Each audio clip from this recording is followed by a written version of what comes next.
seseorang itu tidak boleh berhujjah tentang qada Allah sebelum terjadi, nggak boleh. Itu nggak boleh. Umpamanya, ya belum terjadi, ya nanti kalau pergi ya pergi, takdirnya Allah. Kalau enggak, jangan seperti itu. Usaha. Anda ingin haji, Anda ingin umroh, kalau takdirnya umroh ya umroh, kalau enggak, jangan seperti itu. Usaha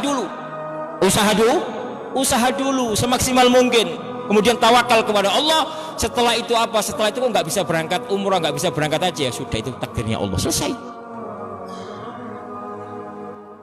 Setelah usaha kok nggak bisa berangkat, nah, tapi sebelum terjadi Anda nggak boleh berhujjah atas ketentuan Allah, nggak boleh.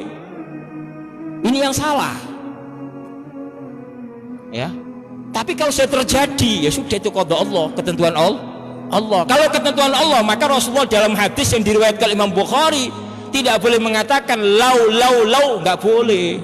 Seandainya tadi saya kesini pasti selamat, seandainya saya lewat sini nggak mungkin saya tabrakan, seandainya saya lewat sini nggak mungkin saya kepleset, seandainya saya pergi ke Surabaya, mungkin nggak terjadi kecelakaan. Nggak boleh. Apa kata Rasulullah? Fa inna kalimatal lau, sesungguhnya kalimat lau itu membuka pintu setan, kata Rasulullah.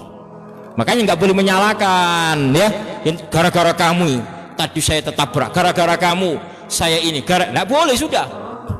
Karena kalimat lau ini, nah ini deh. Seandainya saya nggak nurut kamu, saya nggak jadi seperti ini. Seandainya, itu nggak boleh. Itu kalimat Allah, kata Rasulullah, itu membuka pintu setan, nggak boleh. Sudah terjadi, kita mengatakan ini qada Allah, ketentuan Allah Subhanahu wa Ta'ala. Tapi sebelum terjadi tidak boleh berhujjah atas ketentuan Allah Subhanahu wa Ta'ala.